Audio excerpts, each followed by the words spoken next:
This recording is copyrighted 2013 by David DePinner.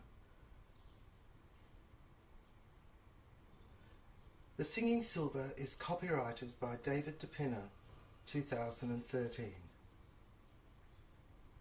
The Singing Silver, to Louise.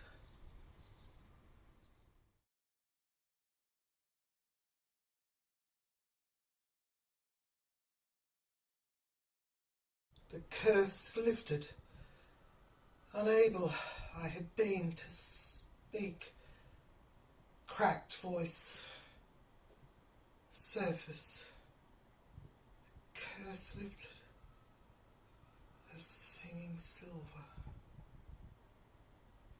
To Louise. Written in 1977. Came back to me.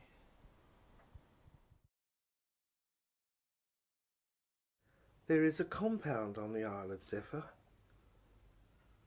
In the middle is Dusty, and Princess Amelia controlled the palace in this area that was nevertheless surrounded by green foliage. The island was oval-shaped, perfectly. It stood as a sphere on the equator, and its coastline was lapped by waters that were surf with white crests, and the dawn creeped over them each morning, watching the moon, half, rimmed, or full, laughing at the inhabitants.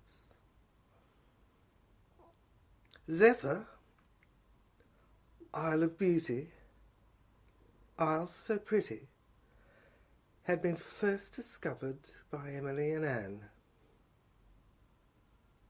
They had known its despairs, its deceptions, its jungles, its mayhem, its calm, its jewels. But now it had surfaced again. Why? No one knew. But no one was asked.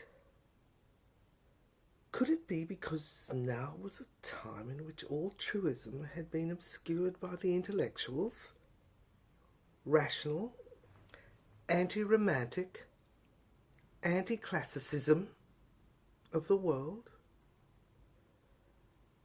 Was it not time that an expression appeared to show the world the invisible, this phenomena? Perhaps it was.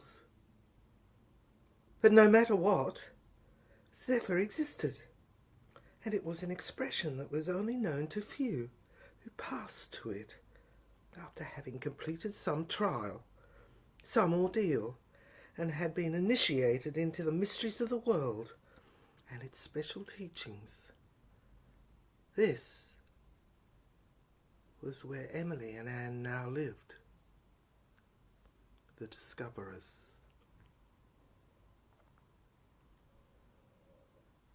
But it is an interesting area that was revealed to me, and has been again. The island appeared on a map amongst old papers that were found in the attic.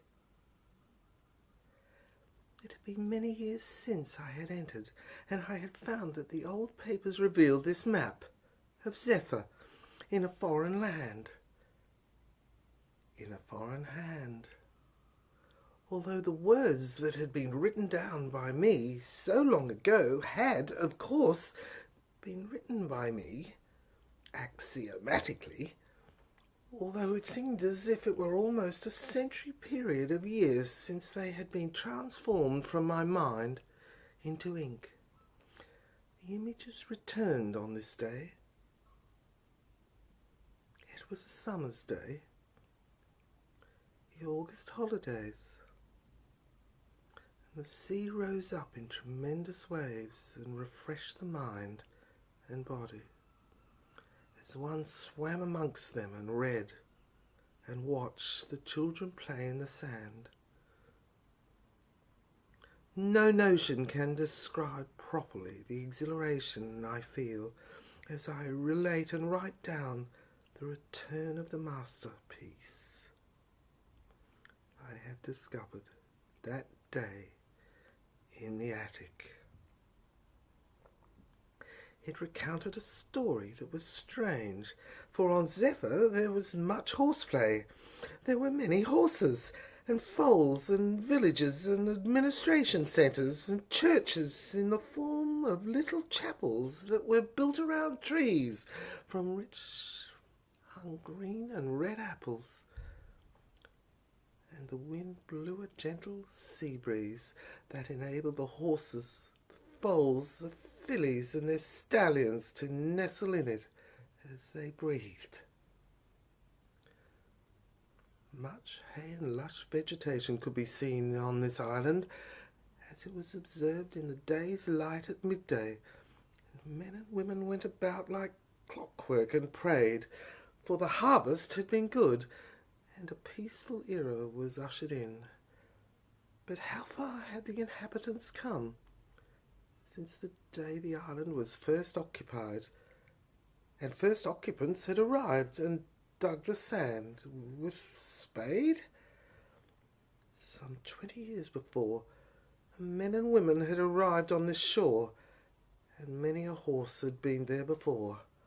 The animals had grown weary at the end of an era that had seen them reveal their vulnerability, and this state of mind had enabled them to be colonized and their culture taken to a point where it was hard to recognize.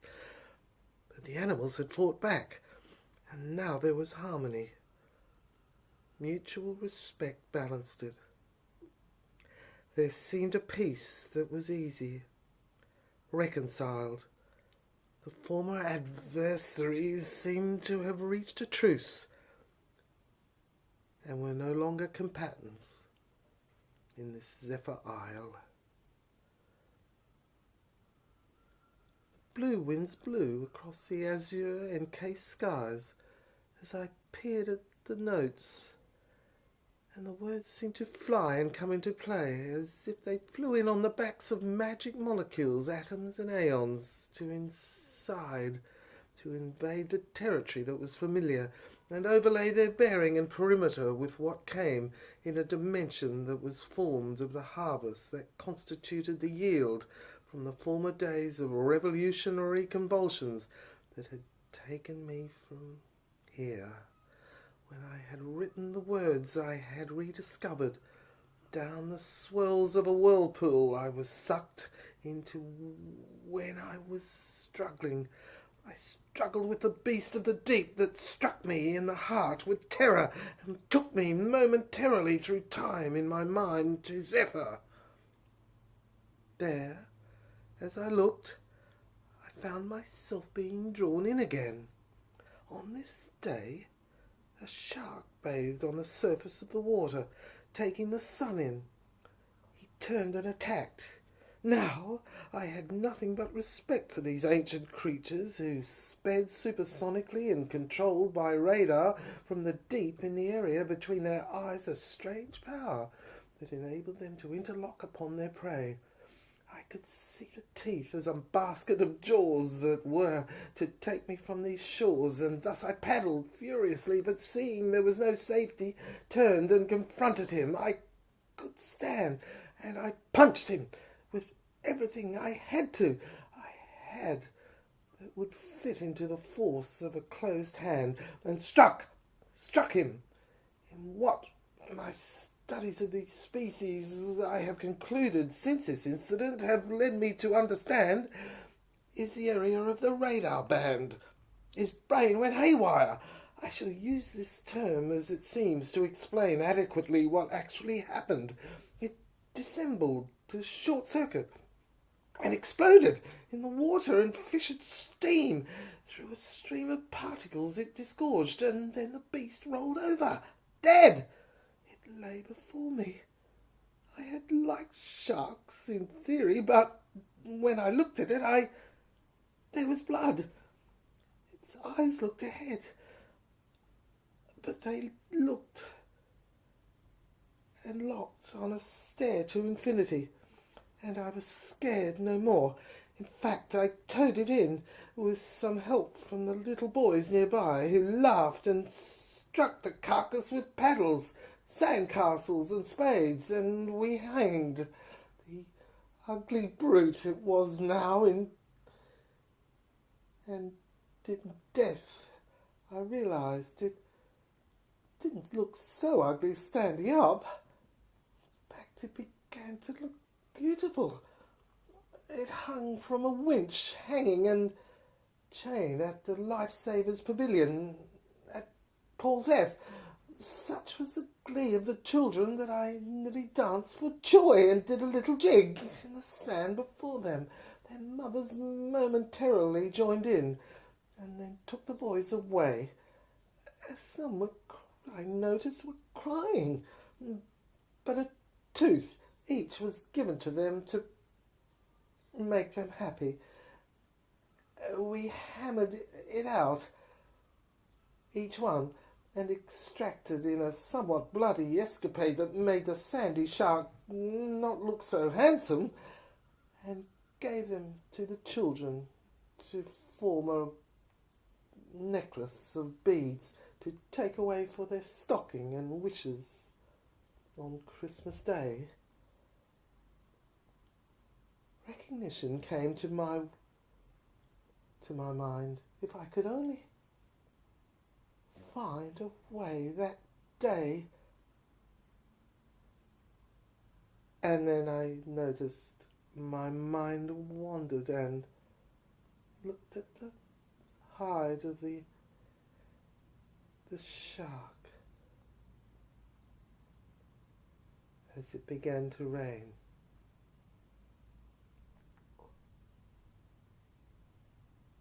It rained for a fortnight, and then the terror had passed. The inter-exchange with the shark had caused a furor that had set my mind in a dilemma, that had forsaken the passionate nature that had permeated me, body and soul. Until this time I found an incredible relief had taken place, as a dark time of the soul's journey had passed through a forest of the mind that until this point had never let go.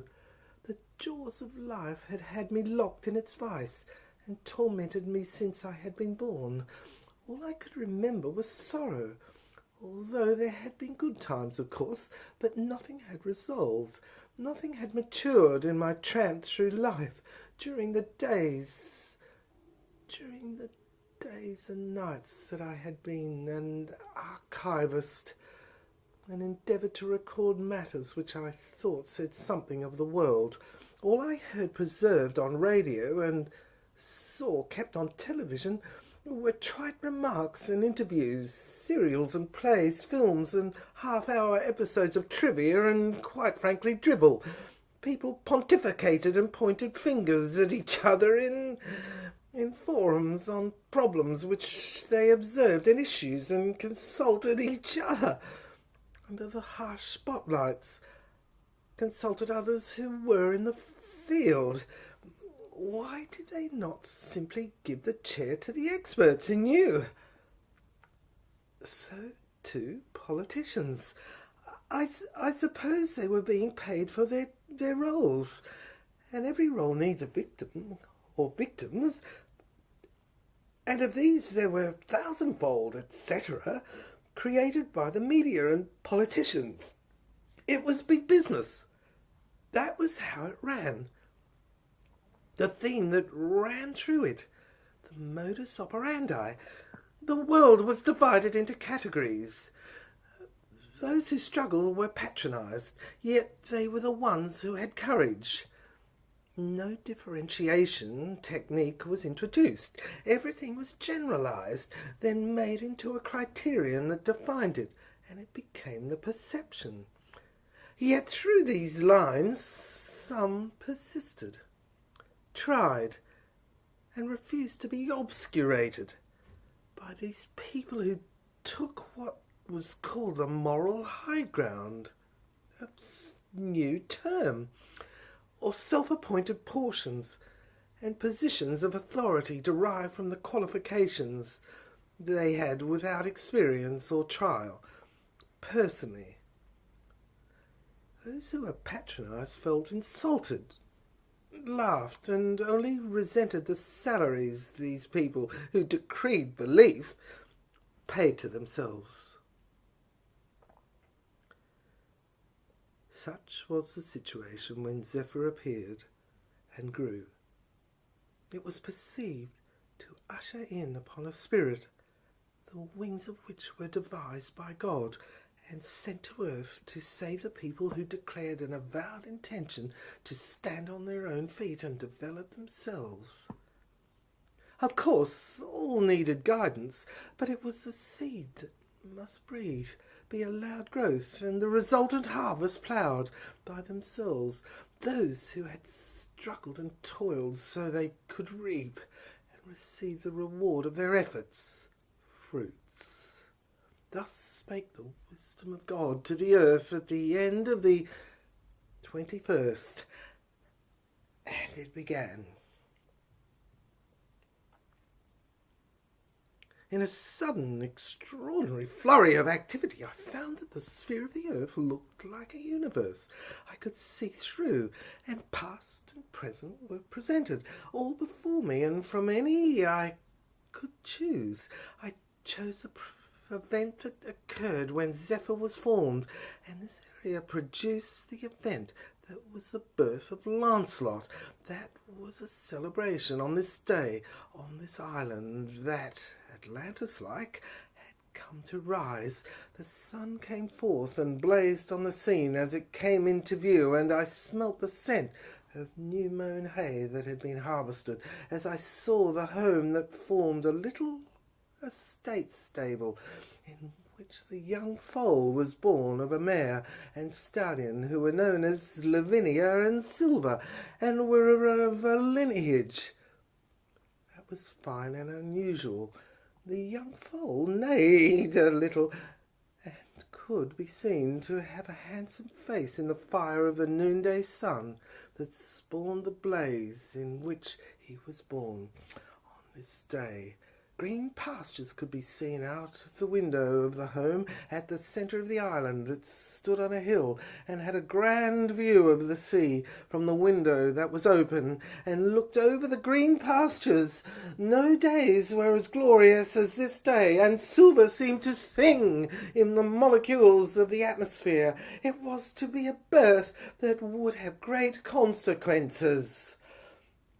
Life on the island had been peaceful to this point thus far, but the mother and father were gripped with a feeling of apprehension that was quite sudden. No reason can be given, but a shudder passed through Silver, the father, for one moment as he looked to God in the heavens, and then down to his foal, and uttered a silent prayer to his wife for the future of their little foal, their male heir. A premonition, a presentiment occurred, but it was dismissed as the morning was beautiful and the foal seemed gifted. All wished their children, their sons, their daughters, who were born in horse form rather than human on this island at this time of the year, to be gifted beyond compare, for there were other families, other houses, other stables, other numerous units, the compound that formed the mainstay of the island of the horses. Oh, Zephyr! It was with a stab of fear that Lavinia knew that one day her foal would be torn away.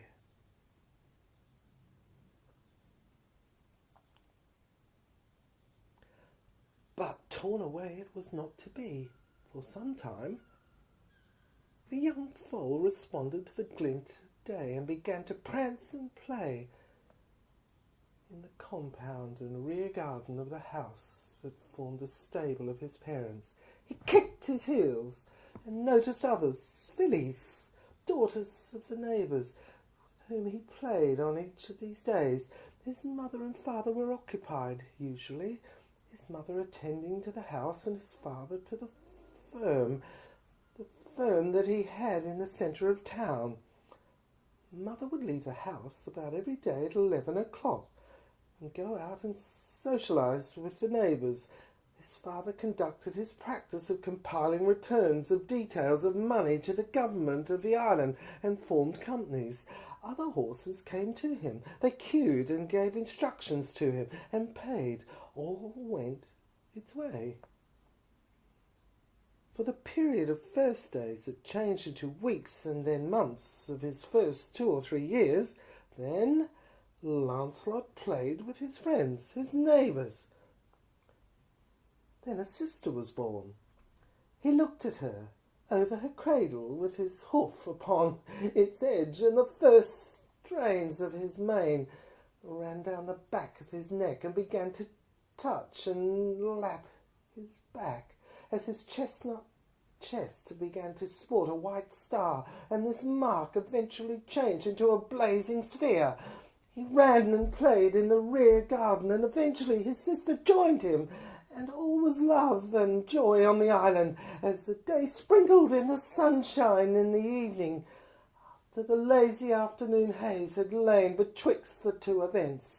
Time seemed endless, and the sun's rays nestled on the two young horses of filly and foal, as they found they were given to celebrate this wonderful gift called life, into which they had been called through the portals of a strange series of events that had commenced in the mount, the peak of which was capped with snow and stood over the centre of the island of Zephyr.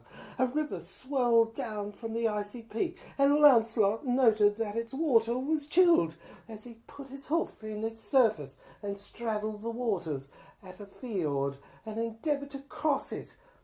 Found a forest in the area that was at the foot of the house's land, through which the river flowed, and found the forest trees continued as far as the eye could see to the foot of the mountain. This discovery was quite an event to his mind's perceptions, and he began to believe that there was much more on the island than his mere evidence before his eyes that would lead him to believe initially, and he found his curiosity was demanding that he could travel across new ground bodily and break into new terrain, and thereby expand his mind in the time that he had on his hooves. Every day his father left the bathroom, galloping across the lounge of the stable to the bedroom, and being clothed in a brand new suit of stable cloth, on some occasions tramped out of the house's front door and made his way down the street to what he called work. He heard his mother call out, "Goodbye," and whinny and neigh and wave her horse. Every day and every Friday the larder would be filled with more food as mother went into what she called town, and to which she often referred, and met father, and she would return hauling groceries in a small carriage from the centre of the compound. He would be left in the charge of a nanny horse. When this event first commenced, and eventually he was allowed to accompany his mother into town, and he saw his father in an office where he sat at a desk, and other horses came in and sat down and would give him their taxation returns for the government that Silver, his father, had prepared. On evenings in the taxation period there was glee in the air when cheques would be presented and the proceeds brought home. Lavinia, his mother, and his father would sit on the veranda of the stable house and drink water and eat food. They seemed to laugh.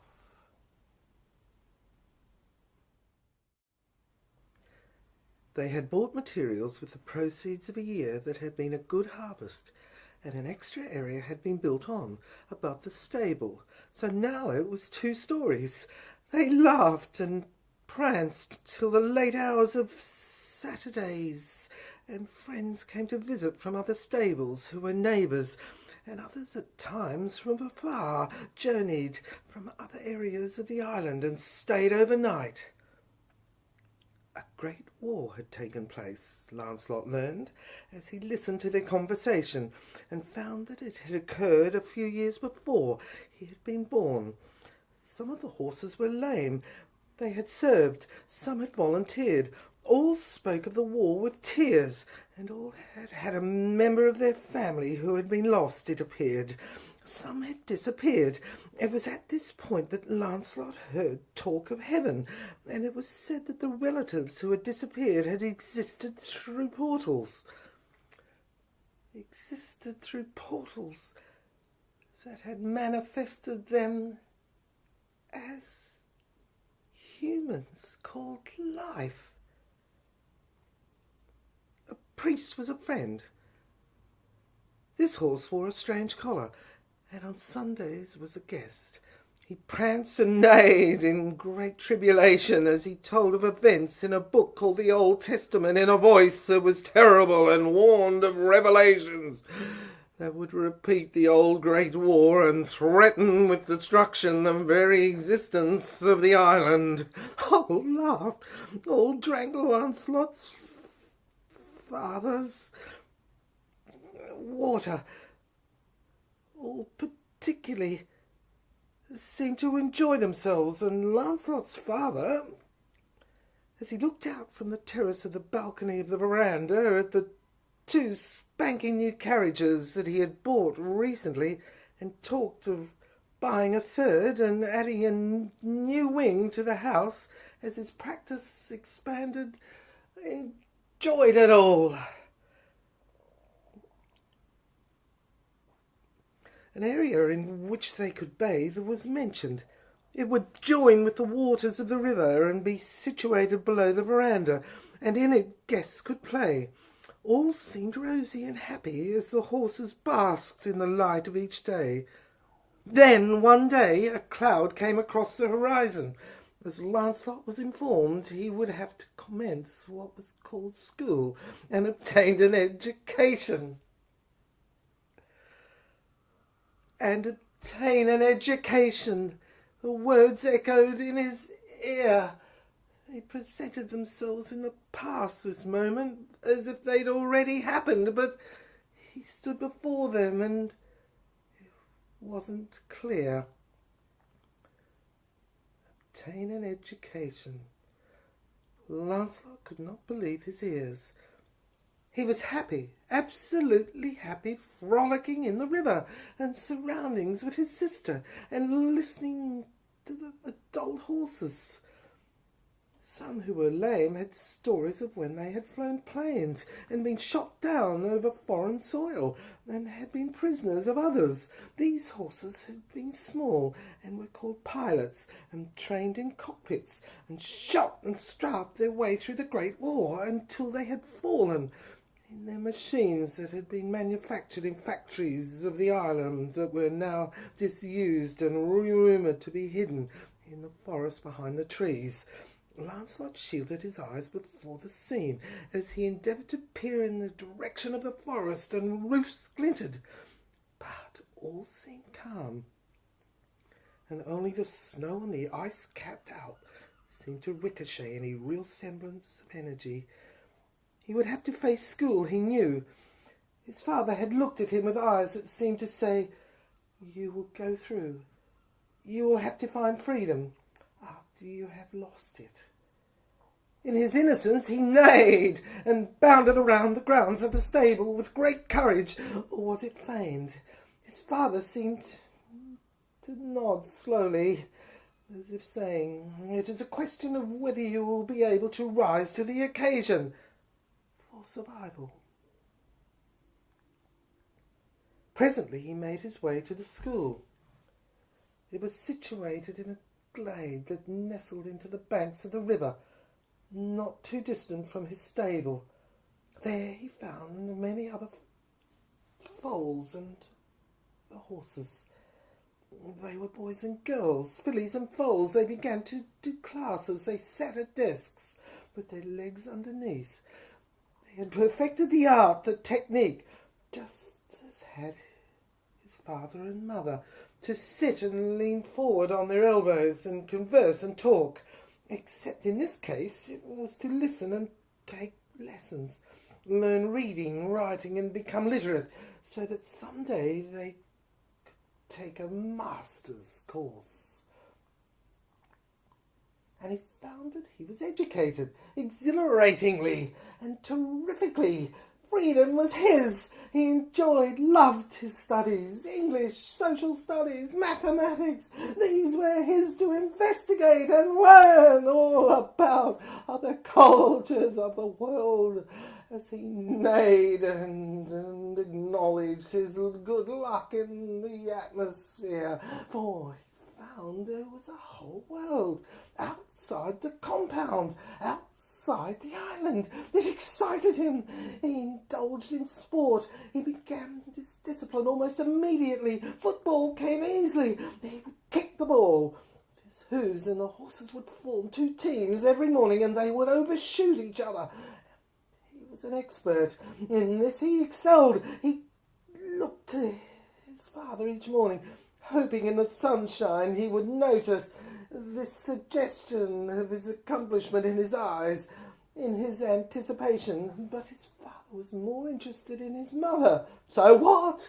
He would rock at the ball and show off to a group of fillies who had begun to take an interest and stand on the sidelines, watching the game occasionally.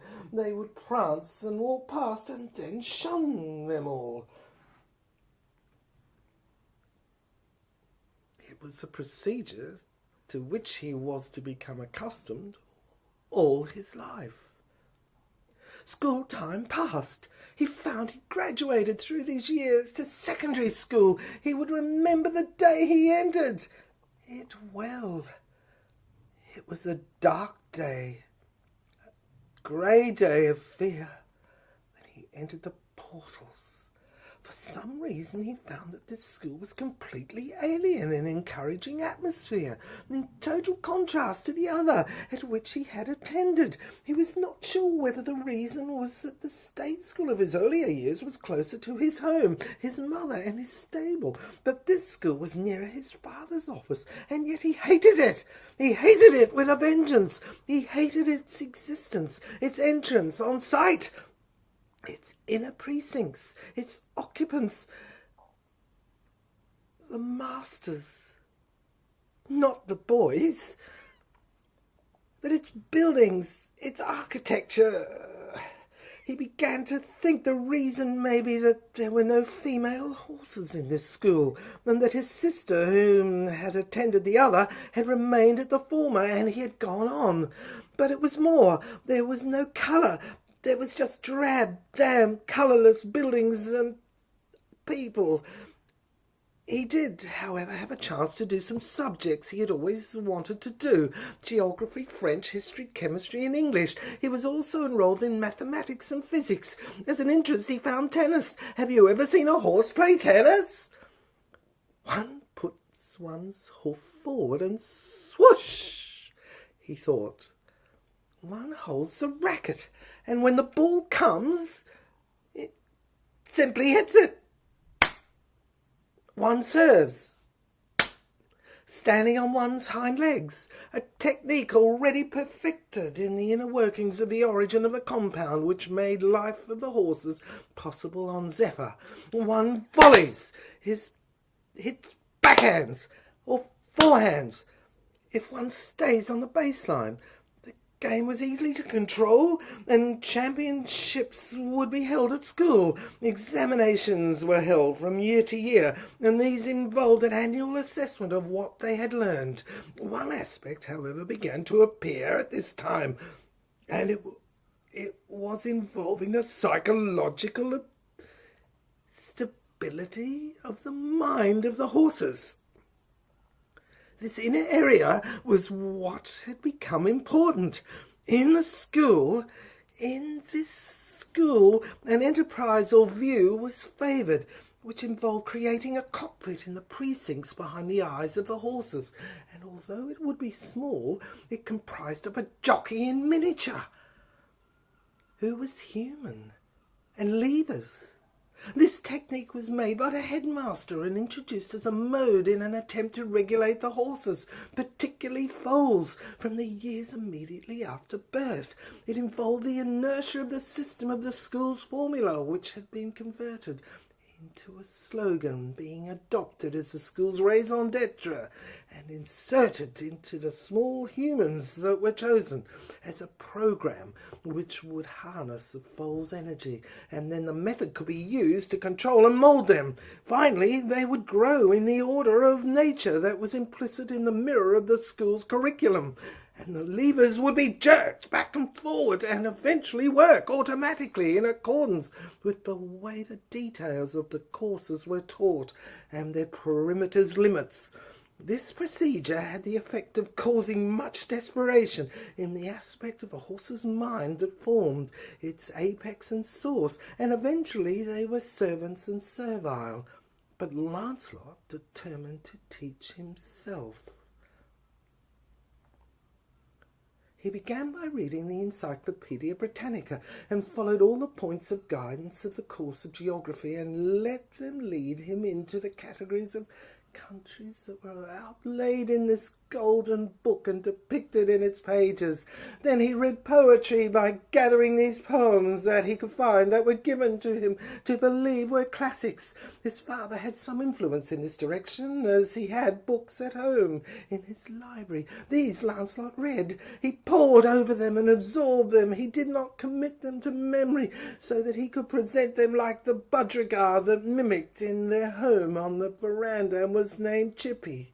He let spirit of the poetry's themes moved through him and absorbed the melody of the words, so that it became like music of lyrics to his soul. In that manner he found that the rhythm seemed to produce his sense of essence, so that originality of his psyche was triggered into reality and produced a flood of his own verse. The system appeared to be his own, and a tome of own words after some time seemed to appear before his eyes on the pages on which he worked and wrote.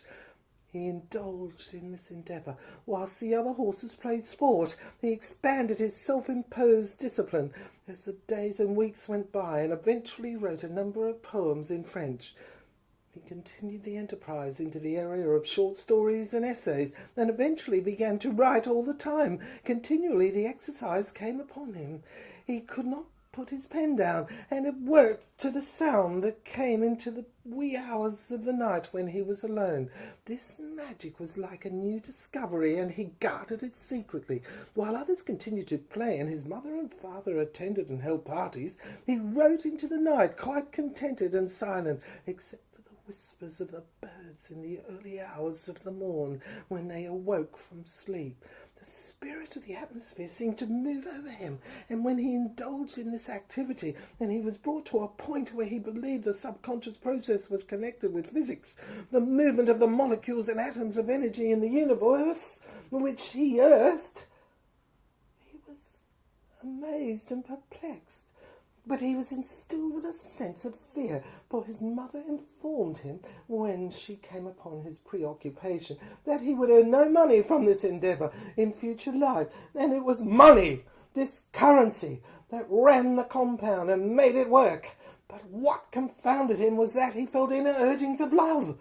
He felt an undying need to express himself to another horse, a filly, and he could not see how this thought his was of no relevance and could be reduced to materiality, until he was told that it was of no worth in the general scheme of life of the compound, for he was given to believe that what counted in the compound was that one act competitively, that one should cultivate one's vanity, so that one could triumph over the other horses by reproducing the product of the school in the way that lessons were taught, and that way be a master horse, for which attainment of position one would be paid in the excess bonuses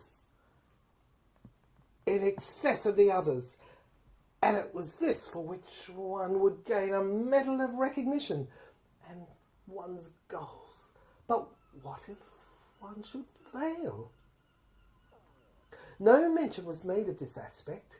In retrospect, he believed this attitude was correct, To believe one could fail or consider failure was to tempt the realization of the phenomena, and no one wished to will this sorry position upon oneself. Yet sorry position it was. It was an aspect that defined the duality of the pattern of behaviour on earth, and his attempts to ignore it created a cloud of internal battle in his mind that sometimes took on the characteristics of civil war, psychically, into which he came to observe that the challenge of the mission in life was not easy task in overcoming the trial of triumph over himself.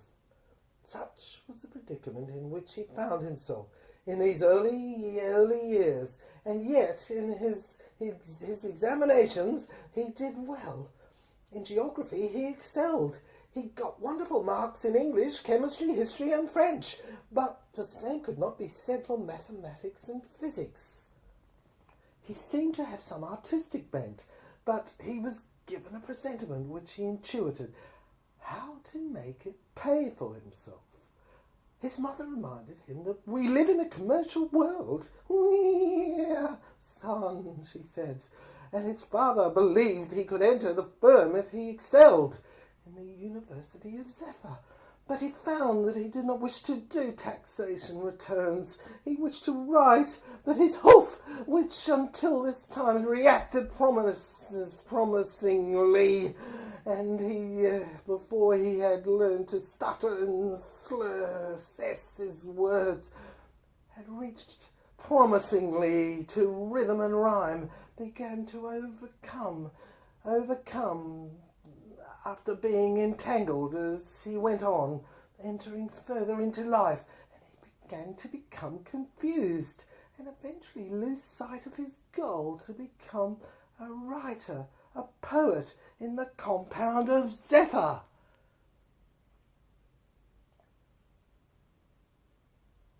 Write music and lyrics. The first years went on, and he took up tennis in earnest. In this manner he obtained some respect from the other horses as he entered the school team. He found his dream subsided, and tennis, the sport, took its place in his mind. It became the central focus, and all other energy was drained. As the days and the months went by, his dream died. Some time later, in the latter school years, he found he had lost interest. All he could think of was tennis. He could not do physics. He could not do the other subjects. Although he had done wonderfully well in the early exams, in the arts and chemistry, the headmaster made him do science. It was a world of the future, he said. He yelled, "A world of the future! You have to do it! I'll have no exceptions. No horse could do without it. A grounding in its discipline was essential. Yet physics seemed to complete the complete antithesis of what featured in the universe."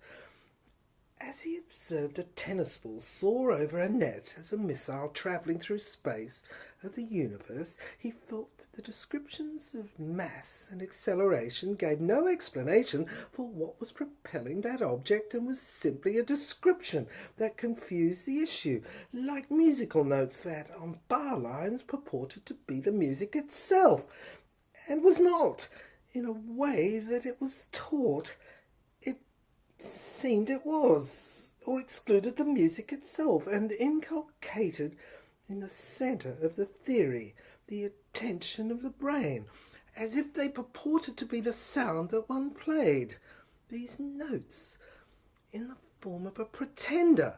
Lancelot learned the piano. He knew the keys and played them with his hooves. He could hear the music, and yet one was told to divert one's attention to the notes on the page and think, intercede, insert an agency, and translate an extra 5-6 steps of the mind before the fingertips hit the notes and played, and translate them into the consciousness, and lose 5 precious seconds of expression of the universe's original sound and call. and call. No matter. He was told he was arrogant if he did not conform. To not do as others meant a guarantee of no money, and no money meant no dirty water to drink when one left school. Dirty water? It was the sport which made a horse a stallion. But this would come. For the present he was locked in school, as it were. He was bound in the mental precincts of the way subjects were taught. He was made to feel he should be grateful, for his mother and father worked to give him this education, and grateful he was. But he could not but see this as a distortion of its intention. The gift was to use education to provide himself with opportunity to do what he felt was his original calling, surely, and this perception led him to a reawakening of his interest in writing. When he came to the university, he resolved to enroll in the arts course, and law, therefore. That way he could prepare himself for writing, and do a discipline, in addition, that would ensure he would reap a material reward, law. But he did not know for what he was in store. He began in earnest. He began to study the life of Ferdinand and Isabella. They had owned the island before the horses had come into the fore. They had been Spanish and sent conquistadors. To the Zephyr Central silver mines they had come to her shores. The Spanish had discovered the horses and taken some to Spain to be put on display. At the court they had pranced and had been seen to enhance the tactics of the army in battle. All through Europe they had been taken. They had fought in Portugal and France, and stolen and cross-mated and harnessed by England, and Denmark and Italy and Austria, and finally Germany.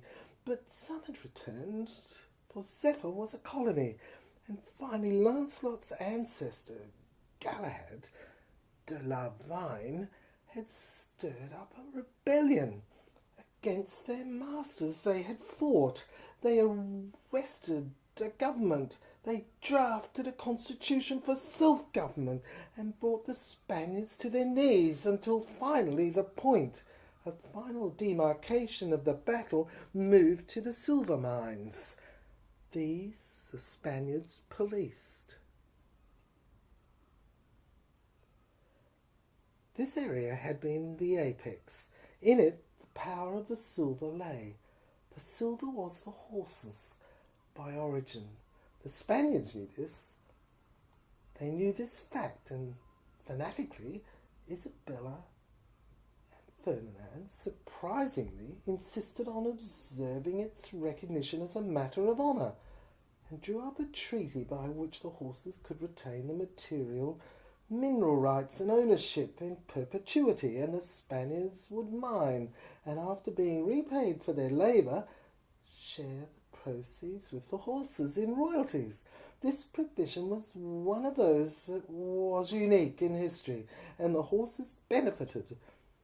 But Lancelot read that a spirit of independence was necessarily felt, and the horses wanted their island restored to a country and not a colony, and they petitioned Ferdinand and Isabella for a constitution according to the draft they had prepared, and it was to be considered by the Spanish Inquisition, which perceived a situation in which it required safeguards of the silver mine. No matter what the climate of the conciliation, the horses knew there was no other way than war with Spain in order to gain the constitution they sought. No other way would gain respect. So it was with some trepidation that Lancelot read of the war that took place, the great war of which he had heard his parents speak.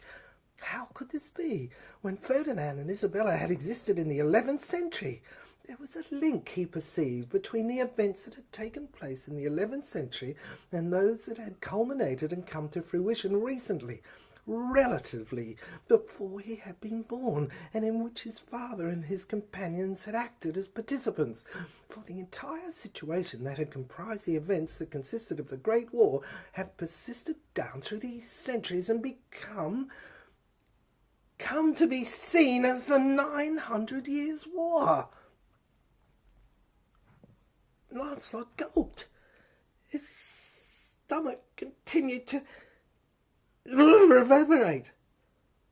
He continued to fumble and make noise, and now he knew why this vein of chromosomes, DNA, deep down inside him was always there and came to the fore whenever he was sad. Saw the shark, the teeth, the basket. That's why he shook and throat, coughed, and heard this noise as he read these words, and went on. Yes, it had happened before he had been born, and in which his father and his companions had acted as participants. That is the Great War. For the entire situation that had comprised the events had consisted of the Great War, and it had persisted to form the 900 Years' War. He was unravelling it now. This old diary parchments he had found. Although the Spaniards had not been presented finally as the adversaries, the quest for freedom had taken that long, and the constitutional question had been that prolonged. Starting from the origin of the period that had been so long ago, the war had been a cultural war, a war formed in a pledge for identity that was recovered and reinculcated. For had there been an attempt to marginalise the horses? Their characteristics had been at stake and threatened, but they had fought and triumphed and gained their independence again. Foreign influence had been banished. It had been dispatched from the centre of the existence of the island, and a flag erected over the silver mine. Savagely the horses had fought their last battle. They had spilled and split much blood. Their women had been made to make many sacrifices. This loyalty had been the turning point of the Great War that had welded the strength needed, finally, by the horses to be victorious, for the horses had exercised a monopoly upon chivalry. That was in further supply in their souls than the Spaniards, or their later allies or successors. It was not without amazement that Lancelot read of the endless, numerous, numberless battles that the horses had lost, and humiliations they had left over the 900 years. But a marvellous leader had arisen at the point of ultimate desperation, and he found the name of the general in the history book, on the page before him, that of his father. His father had hardly talked of the war, and his friends had not expressed any overt statements when Lancelot was young, but he was aware of a reverence towards his father by others, although they disappeared over his formative years, as his father had gone his own way and overdrawn himself from the world. By overdrawn, I mean it was a new way of doing things. He seemed to transcend the mundane, factual world. Withdrawn was the word the Spaniards used, but overdrawn was the word of a new dawn. He found his father was not a commander-in-chief, but a general who had fought a battle. He was aware of his medals. He had a cross of honour. Was he proud? Lancelot knew not. Nevertheless, he found in the history book that the offensive had been charging, and shuddering, the line had fallen back and reversed, and a gap the horses went through. The manoeuvre saved the day, and the country and his father had led true. Lancelot paused. He was overcome. He had thought his father was in intelligence, but now he found he had saved the country. He felt very moved. He looked around. He felt a quiver, and then he became aware of what was missing. What he was missing. He had no friends, and then he became aware that someone was standing next to him. The horse was big, a big horse. He stood many hands and tall. He grinned and laughed. The big horse placed a hoof upon Lancelot's shoulder. "Hello, my boy," he said. Boy, Lancelot thought. What was that? And then he remembered it. It was the same name that referred to human. Boy, Lancelot thought. Boy, he said, and smiled. "That is what I will call you. Lancelot is my name." The big horse laughed, threw back his head and his mane, and laughed again. "I am an artiste," he said. "I paint pictures." "Landscapes?" Lancelot said. "No," Boy said. "Pictures of people and horses." "Women," he declared. "People," Lancelot thought. "People are peculiar," he said. "Do not understand them. I don't understand them. They seem to confuse issues, the issue of life. They seem material. Money is their god. What is the reason that the Spaniards went on their mission and marched to the silver mines, if not gods? Money. Silver. Yes, the big horse laughed. "That is true. But the key to the silver mine is invisible," Lancelot said. "The source is what is sought. I have heard it stated in mythology of the island. Zephyr is believed to hold a miraculous secret. A spirit is said to live in it." Boy grimaced. "I like women," he said. "The way they talk, the way they walk, the curves, the calves, the thighs. They hitch up their skirt when they paddle and parade in the sea. Have you noticed?" Lancelot nodded. "Sometimes," he said. "They look as if they are giving gestures out. To mate," he said. "Do they recreate?"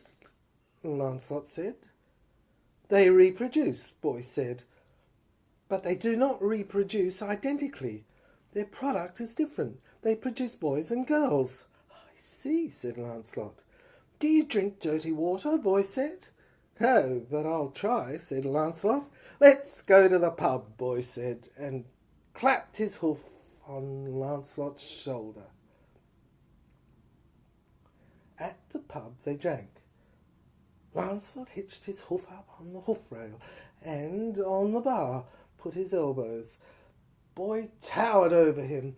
Lancelot felt unsteady after a few drinks. He became merry, but enjoyed the conversation. There were humans in the cavern of the tavern.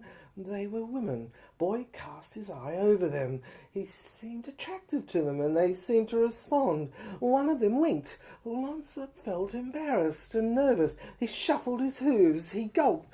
He dug his elbows into the surface of the bar. He looked straight ahead. He looked into the mirror. He saw the barmaid. She was human. He saw her walk up and down, her skirt swishing and hitched partially as if he would paddle to her.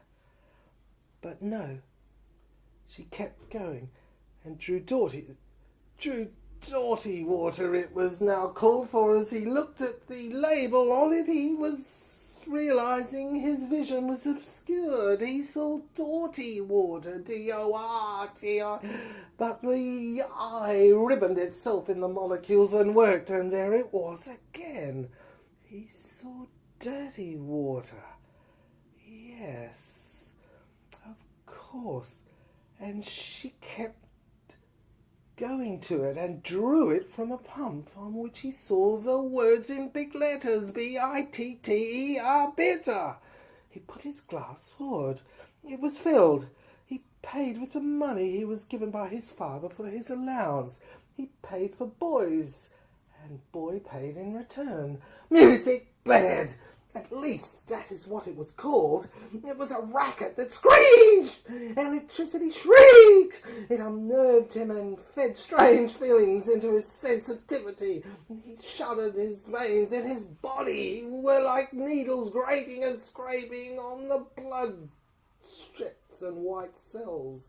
The whole effect made him wince, but he seemed not to worry. Boy, for as he looked up at him, he could see Boy laughed occasionally and continued to eye the girls and smile a little crazily and wave his mane and signal it and seem to throw it up in the direction of the girls. The girls smiled. They drew up their skirts. They showed their thighs. Lancelot was mesmerised. The more he drank of dirty water, the more he felt drawn to the young girls, the women. He felt inestimable confidence. No longer could estimate, measure, couldn't speak. He was so drunk with the water, dirty of it all. Soaring as he drank his confidence, Boy sauntered over to the young women. 17, 18, 19 they must have been. Legs crossed, thighs showing, skirts drawn up. He was sure one was named Jan Harrison. He had seen her in Sea Hunt on a television. Yes, and Lisa Gay and Joyce Taylor, beauties, they all seemed to mirror what he had seen, this power of human women over him. One of the young women smiled at Boy, who smiled in turn at them, or did he dribble and drool? Lancelot was not sure, because Lancelot lurched and fell forward on his stool. Then she turned her back on Boy. Do you think you should engage in unnatural practices? The barmaid said. No, Lancelot said. Women are off bounds, she said. They tease. I see, Lancelot said. You can keep your excitement for fillies, the barmaid said. It can prime you. I see, said Lancelot. Do you? She said. Boy had returned. He sat, somewhat ruffled, on a bar stool. His haunches sank down his side. His mane was long. He brushed it back. He was unnerved. Damn women, he said. They have everything. They're able to humiliate horses. I see, Lancelot said. Do you not think you should stick to fillies? Women are a challenge, Boy said. They are something to overcome. But fillies are beautiful, Lancelot said. Take my sister, for instance. You should have a sister, Boy said. I should like to meet her. Very well. Eventually I will take you to her. Thank you, Boy said. He put down his glass. He licked the corners of his lips. That's it, Boy said. I've got to do some painting. Is this how you get into the mood? Can't she speak properly? Boy said, looking down at him. You're a bit of a goon. But he said, it's a drink, boys. I haven't had any. It's my first turn. Okay, old boy. He slapped his hoof on his shoulder again and whacked his other hoof down onto the hoof stool. After he had stood up on his hind legs a little unsteadily and started to barrel his way out of the bar room and into the street. That's it, Boy said. I've got to do some painting. So this is how you get into the mood. Boy said, I look at girls, the women, the humans, the Jan Harrisons, the 17-year-olds, the swimming in the... Yes. And sometimes they bloom, Boy said, and left, throwing back his mane. I see. Well, Lancelot was left on his own. He shrank back, drank, Another. Beer, it was now called. Felt uneasy, unsteady. Suddenly there was a woman next to him. She looked at him. For one moment Lancelot suddenly realised he could transform into human. How had this occurred? Suddenly, on his hand, he found traces of silver. He looked at it. It oozed from the centre of the palm of his hand, and on the other came other silver. It bled. If he could leave the state of horse condition behind, he thought, but this would be disloyal. He could not be known to his mother and father. But one must go on. One must grow. One could not remain in the stable psychologically. It was impossible. One must go forward. One could not move back or stay still. One must go through the motion of force that stood externally outside his body in another dimension. He must have confidence. It was essential. He must be in control of his own life and reflect influences. He did not accept them. His sensitivity made him feel them to a greater degree than normally, but his gift, whatever it was, gave him the ability to transform his body into another form. He had perceived this phenomenon. He wished to harness it. Then he could use it. But he found the silver that was on his hands was the same as the silver from the mine that he had heard described.